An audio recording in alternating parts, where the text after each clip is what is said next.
ఇప్పుడు బయట షాపుల్లో చాకోస్ కొంటూ ఉంటాం కదా.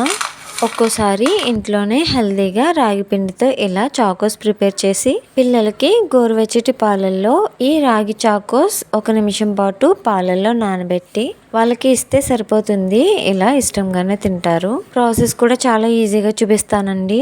2 రకాలుగా అయితే ప్రిపేర్ చేశాను. ఫస్ట్ది కష్టంగా ఉన్నా కానీ సెకండ్ది అయితే చాలా ఈజీగా ఉంటుంది. ముందుగా ఒక బౌల్లోకి కప్పుడు రాగి పిండి తీసుకోవాలి. స్టవ్ మీద 1 నిమిషం పాటు వేయించినా లేదంటే ఇలానే తీసుకున్నా సరిపోతుంది. దీనిలోకి పావు కప్పు గోధుమ పిండి తీసుకోవాలి. అలాగే చిటికెడు సాల్ట్ వేసుకోవాలి. 2 స్పూన్ల కోకో పౌడర్ అయితే వేసుకోవాలండి. కోకో పౌడర్ వేయడం వల్ల చాక్లెట్ ఫ్లేవర్ వస్తుంది. 2-3 చుక్కలు వెనిలా ఎసెన్స్ కూడా వేసి పక్కన పెట్టుకోవాలి. ఇప్పుడు మరొక బౌల్ తీసుకుని 1/4 కప్పు బెల్లం తురుము తీసుకోవాలి. దీనిలోకి 2-3 స్పూన్లు ఉండేలాగా నీళ్లు తీసుకుని బెల్లాన్ని కరిగించుకోవాలి. మరీ ఎక్కువగా పాకం వచ్చేలాగా కరిగించుకోకూడదండి, ఎందుకంటే చాకోస్ గట్టిగా అయిపోతాయి. ఇలా నార్మల్గా బెల్లం కరిగితే సరిపోతుందన్నమాట. ఇప్పుడు స్టవ్ ఆఫ్ చేసి చల్లారబెట్టేసుకోవాలి. ఈ బెల్లం పాకాన్ని ముందుగా ప్రిపేర్ చేసుకున్న రాగిపిండి మిశ్రమంలోకి వడకొట్టి తీసుకోవాలి.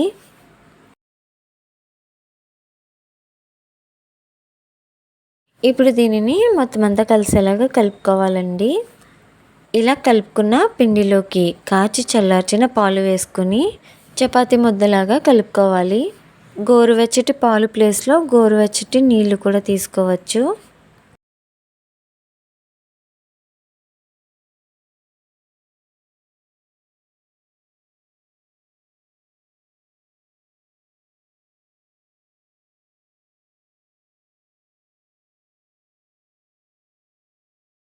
పిండి ఈ విధంగా సాఫ్ట్గా ఉండాలండి. దీనిలోకి 2 స్పూన్ల నెయ్యి వేసుకోవాలి. ఇలా పైన నెయ్యి వేసుకుని పిండి మొత్తం కలుపుకోవాలి.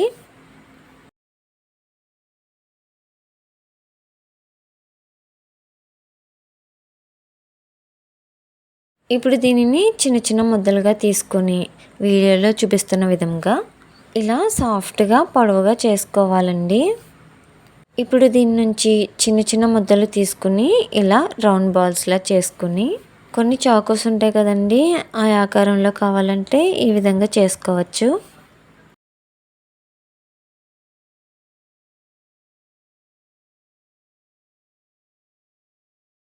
ఇలానే మనకెన్ని కావాలో అన్ని చేసుకుని వీటిని పక్కన పెట్టుకుని నెక్స్ట్ ప్రాసెస్కి అయితే వెళ్ళిపోదాం.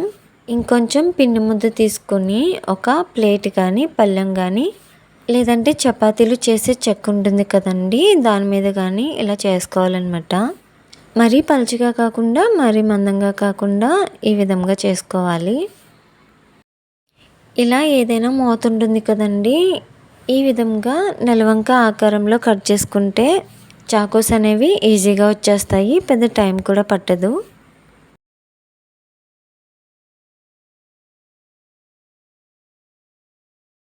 ఇలా మొత్తం అన్ని ప్రిపేర్ చేసుకున్న తర్వాత ఒక ప్లేట్ కానీ లేదంటే ఈ విధంగా ఏదైనా ఇలాంటి ఒక పాత్ర తీసుకొని కొంచెం నెయ్యి వేసి పాత్ర మొత్తం స్ప్రెడ్ చేసుకోవాలి. ఇప్పుడు దీనిలోకి 1 by 1 చాకోస్ అయితే పెట్టుకోవాలండి. ఒకదాని మీద ఒకటి కాకుండా ఇలా విడివిడిగా పెట్టుకోవాలి.